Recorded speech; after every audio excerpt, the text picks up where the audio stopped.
Welcome to Daily FaB Gameplay and potentially to Flesh and Blood. I'm Lupine Fiasco, and today I'll be busting some pervasive FaB myths to help you better decide whether this game is for you. My usual shtick in the world of FaB content is gameplay reviews, so be sure to subscribe to my channel if you're looking to go deep on gameplay decisions, or follow me on Twitter for some objectively decent memes. Right at the start, I want to give a big shout out and thank you to Malzenith for fact checking this video, and to Reese the Redeemed for getting this conversation started. An interesting discourse happened on Twitter about a month ago, and not for the first time. See, this phenomenon occurs every few months. Wizards of the Coast will make a controversial marketing decision or break one of their popular formats, and Magic the Gathering players will take to Twitter to vent some frustration. FaB players will flock to the replies to spread the good word about Legend Story Studios and the fantastic game they've produced, and inevitably, most of these Magic players will explain at length how FaB just isn't for them. Now that's all well and good. Not everyone has to like everything, and just because you enjoy one game doesn't guarantee you'll enjoy a similar one. The problem is, a lot of the reasons and excuses quoted by these Magic personalities to explain away even trying FaB are just wrong. Outrageously priced FaB staples or a hostile learning environment might have been common in 2020 or 21, but a lot has changed since then. My hope is that in busting some of these FaB myths pulled directly from Twitter, I can entice at least one Magic player to give the game a chance because, well, I think they'll really like it. Or, if nothing else, at least you'll be better informed for the next round of WotC-prompted Twitter discourse.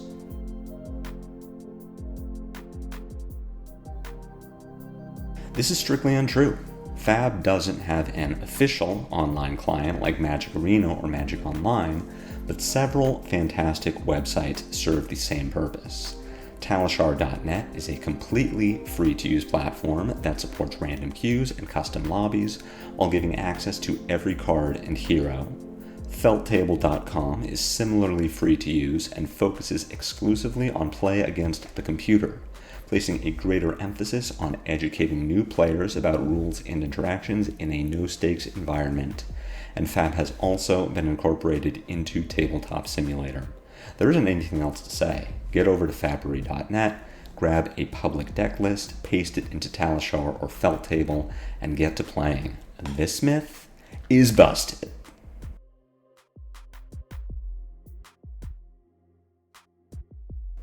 Because FaB gameplay is more consistent due to a lack of a mana system, it's true that newer players are less likely to steal wins against experienced players based on pure variance. The Living Legend format, which I'll discuss in a bit, can give new players access to hyper-consistent aggro decks with massive high roll potential, but I maintain that FaB's consistency is a feature and not a bug. The addition of Armory decks, which I'll discuss, have done a massive service to new players in providing strong cards, good pitch ratios, and an overall plan that is usually absent when newbies crack a booster box and work from there.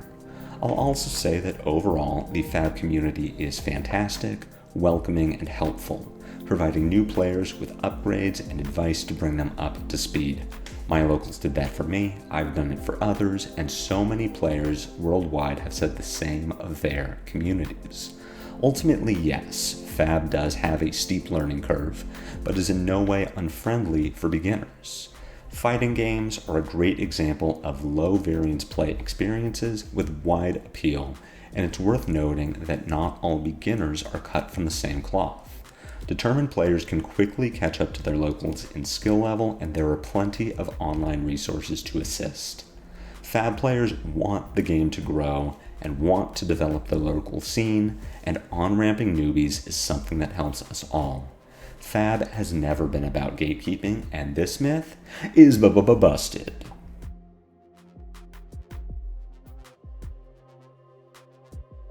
The Living Legend system is one of the best reasons to play FaB, so let's take a minute to review what it is.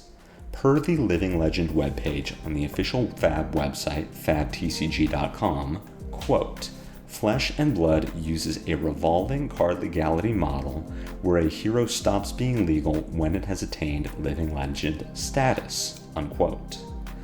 What that means is rather than being tied to a time-based set rotation schedule like that used for Magic's standard format, all FaB heroes are legal until they win enough sanctioned events to cross a threshold of Living Legend points. Purveyors of this myth miss the fact that Living Legend is a rotation system, not a set of bans. The two terms are used interchangeably, but ban carries a negative connotation that rotation doesn't. Take care to note that non-hero or non-weapon cards will never become illegal unless specifically banned. More on that in a bit. Heroes legal in the classic constructed format, FaB's premier format, have a point threshold of 1,000. Heroes legal in the Blitz format have a point threshold of 500. Here, you can see the points awarded per event won. Points are only awarded to the event winner, and these are subject to change. Currently, LSS is prioritizing wins in accessible local events called Road to Nationals or ProQuests as the main vehicle for heroes to reach Living Legend status. Further down the page are the Living Legend leaderboards, which are publicly available and take away much of the guesswork in determining for how long your chosen hero will be legal. While it's true that certain heroes speedrun the system, Zen, for example, has already accrued more than half of a Living Legend status in under 4 months. This is unusual. What's more likely is that, were a new hero to be released today, they would be playable for years. Among the 3 legal heroes with the most points, we have Dash, Inventor Extraordinaire, who released in March of 2020, FaB, Rising Rebellion, who released in June 2022, and Bravo, Showstopper, who released in the first set in October 2019.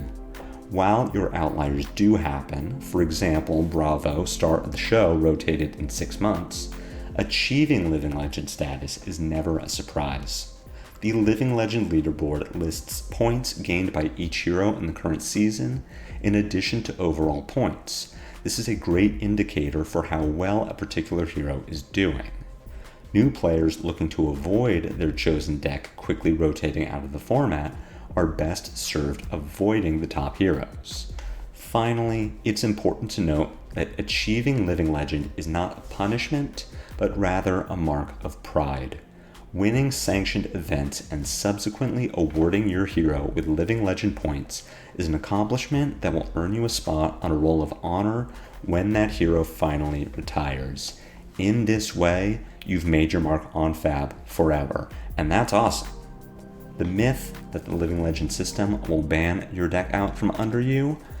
Busted.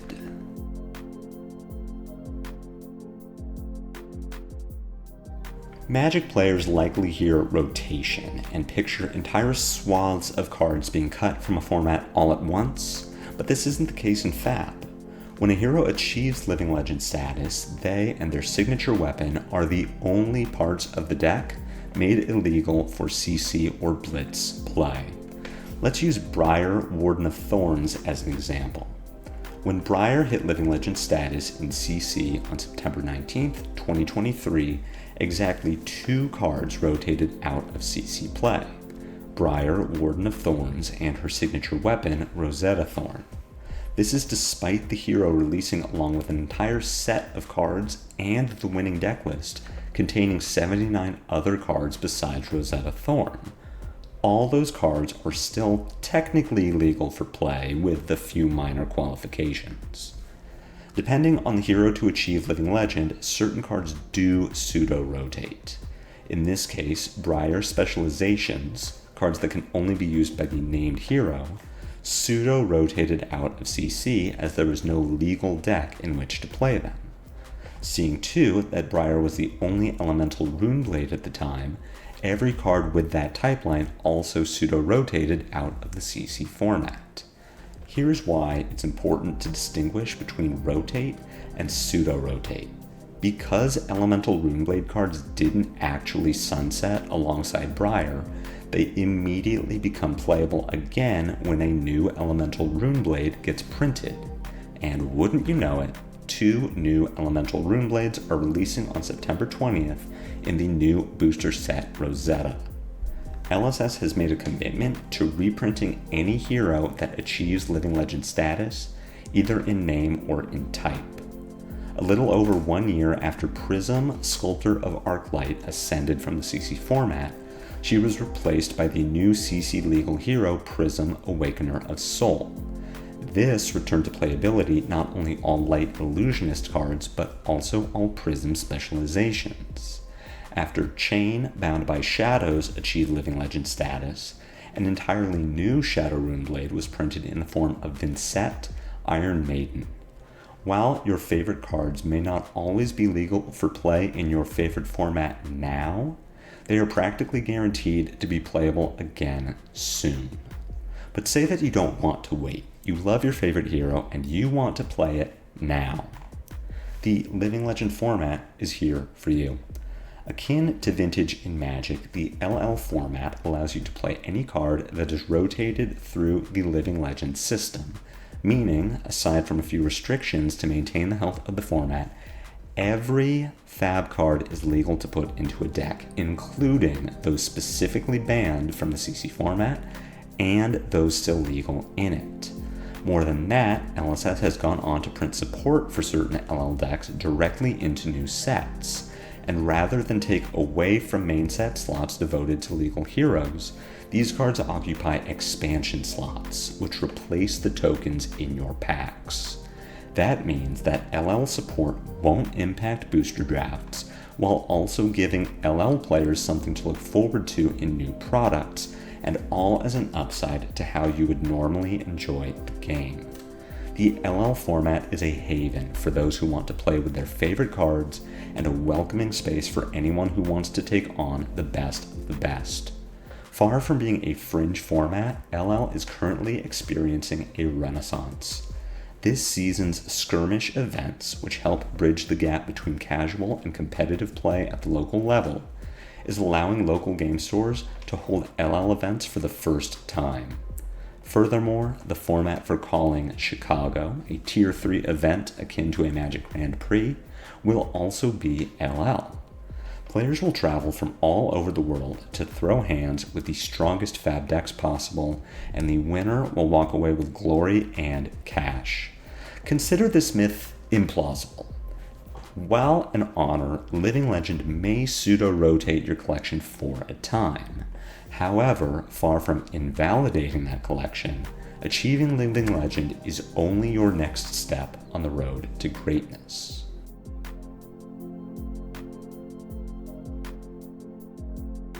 This is strictly false.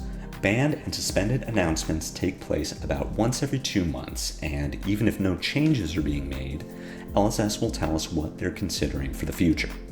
There's also precedent for irregularly scheduled bans if anything happens to be particularly problematic. Not only is this myth strictly false, but the opposite is true. The Living Legend system is specifically not meant to balance formats. It acts as a rotation system and nothing else. LSS is free to address problematic decks with targeted bans as soon as the issue becomes apparent.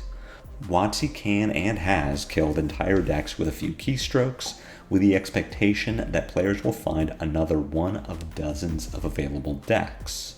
In contrast, LSS has taken a more measured approach, with respect to their smaller card pool and hero-centric gameplay. There's a fine line to walk between toning down and killing a hero. Rotations are healthy for a game, which in FaB means keeping heroes competitive and able to achieve Living Legend status. So far, LSS has done a respectable job of keeping their formats healthy with very few bans. Occasionally, splash damage does happen, and a ban to rein in one hero makes others significantly worse.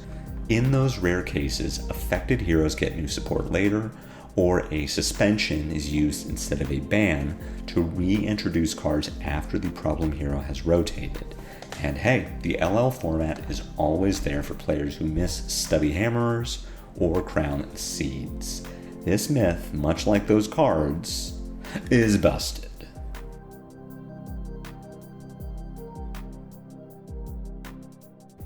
The myth here is that the consistency of pitching compared to potential mana screw or flood reduces decision making and skill expression, which is very false.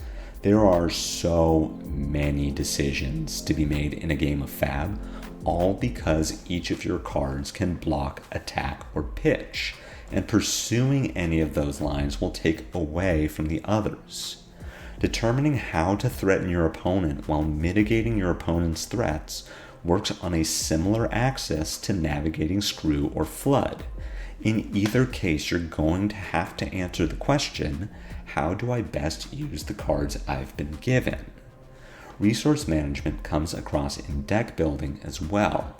FaB asks you to balance card strength versus playability compared to Magic prompting you to navigate flood with mana sinks and screw with low-cost, high-impact spells.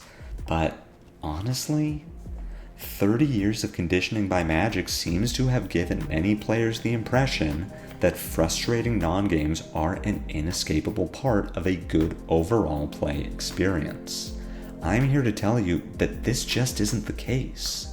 Consistently doing the thing you built your deck to do is extremely satisfying, and there are many ways to express skill beyond navigating feast or famine. Ultimately, I can't bust this myth for you. You'll have to bust it yourself by recognizing that you deserve a consistently good play experience.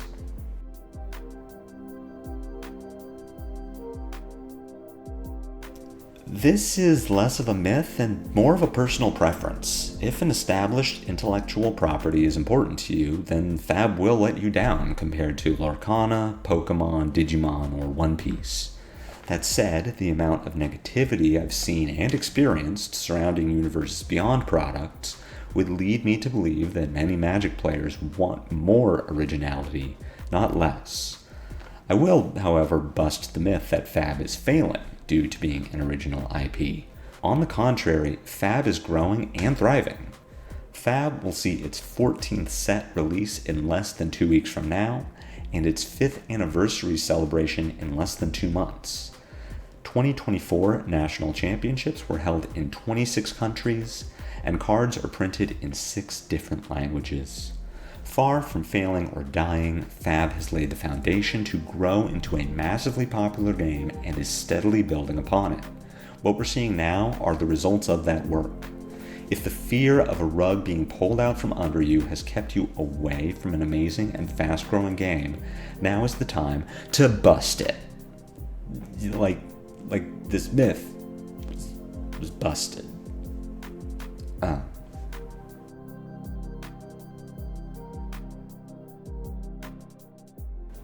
This myth is absolutely the most pervasive I've seen, and for good reason, because once upon a time it wasn't so much of a myth. FaB released to much fanfare in 2019, though cards only started hitting shelves in the US in 2020, right in time for lockdown. Between small print runs, low availability, a lot of hype, and those sweet stimmies, players were all too willing to pay top dollar to get their hands on Welcome to Wraith, Arcane Rising, and Crucible of War cards. Secondary marketplace sellers smelled blood in the water and were happy to oblige. This was, of course, untenable for a game meant to be played by the masses, and the bubble did eventually burst shortly after the release of Monarch in May of 2021.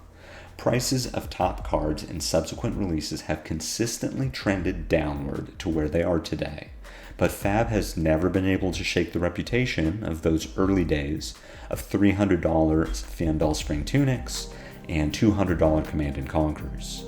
Right at the outset, let's establish that CC is much closer to modern than to standard as a format and should be compared accordingly. Trying to conflate CC with standard is disingenuous, despite them both being the premier formats of their respective games.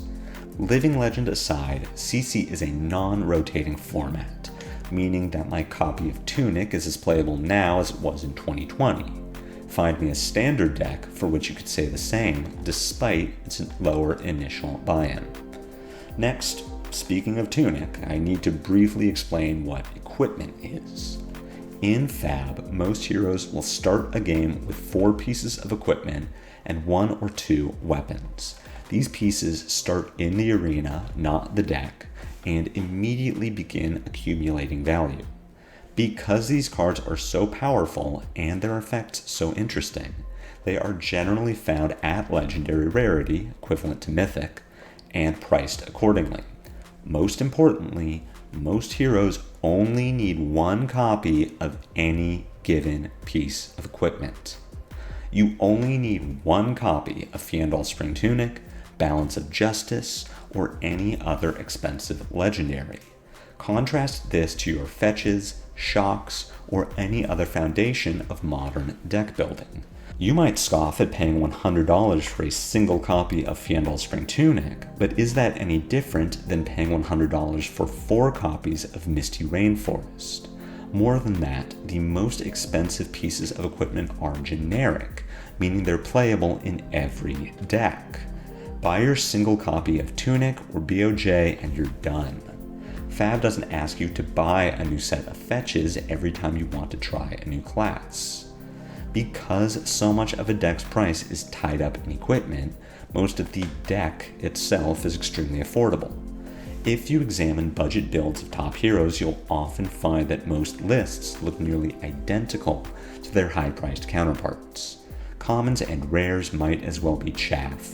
Even many Majestics, analogous to Magic's better rares, top out at $5. Yes, FaB does have its high-priced 3-ofs. Your Command & Conquers, Codices of Frailty, and Weakest Links are going to cost you hundreds of dollars. To that point, let me say this. You don't need the exact Pro Tour winning deck list to compete at your weekly Armory events. I've seen that point echoed a lot on Twitter. Someone will link to or screenshot the price tag on this deck and argue that it shouldn't cost so much just to play at their LGS. You know what? You're right. It shouldn't, and it doesn't. You wouldn't tell a new Modern player to shell out $800 for Boros Energy. You'd give them a budget list or point them towards a cheaper deck altogether, and in that respect, FaB has you covered.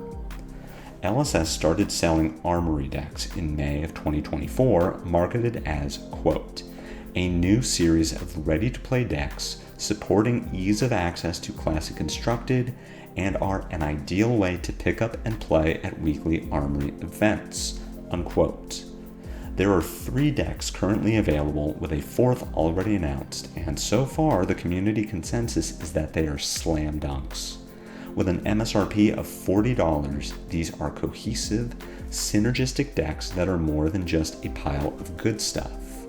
More than that, 2 of the 3 have gone so far as to support underpowered archetypes with exclusive cards and equipment. They've held their price. Even months after release, you'd spend as much to buy the individual cards as you would to buy the Armory deck itself. These are the real deal and not just FOMO. Community experience, as well as my own, confirms that these can compete against more expensive meta decks. Not only do they allow new players to jump into the action, but they also provide a good example of proper deck building. Learning good cost to resource and attack to non-attack ratios is much easier with an Armory deck as your guide. You won't win a Pro Tour with one, but you'll gain experience and hold your own against your local players. When you are ready to start putting money into your new deck, the community has stepped up in a big way to provide upgrade guides and how-tos for newer players. That all being said, yes, at a certain point you will need to invest money into FaB if you want to compete at the highest level. The price to completely buy into a winning list varies, as it does in Modern, and certainly those of us who prefer aggro decks will likely get off easier than those who prefer control. Ultimately, card games are a luxury hobby, and FaB players are no more immune to the siren song of shiny cardboard than Magic players. This myth is another implausibility at best. Far be it from me to tell you that your money is best spent on a trading card game. However, I feel I can at least say that competitive FaB and Magic are similarly priced. Change is scary, and I was hesitant to leave Magic myself. I, like many of you, was unhappy with WotC's decisions at the time, but also skeptical of everything I was hearing about FaB's greener pastures. I must tell you though, the grass really is greener on this side of the fence, if for no other reason than LSS gets to look at WotC as an example of what works and what doesn't. Gameplay feels better. Organized play is better. Formats are much better managed and supported with targeted bans and product releases. I've built up and busted down 8 myths, but the onus is now on you. Give FaB a try. Find an Armory event near you, buy an Armory deck to play with, and meet your locals. They will be happy to teach you the game, walk you through your early matches, and tell you the next steps. Maybe you'll find out Magic is still where you want to spend your time and money, and maybe you're out $40 until you sell your deck that has held its value in an afternoon. Or maybe you'll discover that Flesh and Blood is as good as we've been saying it is. Welcome to Wraith. I'll see you in the arena.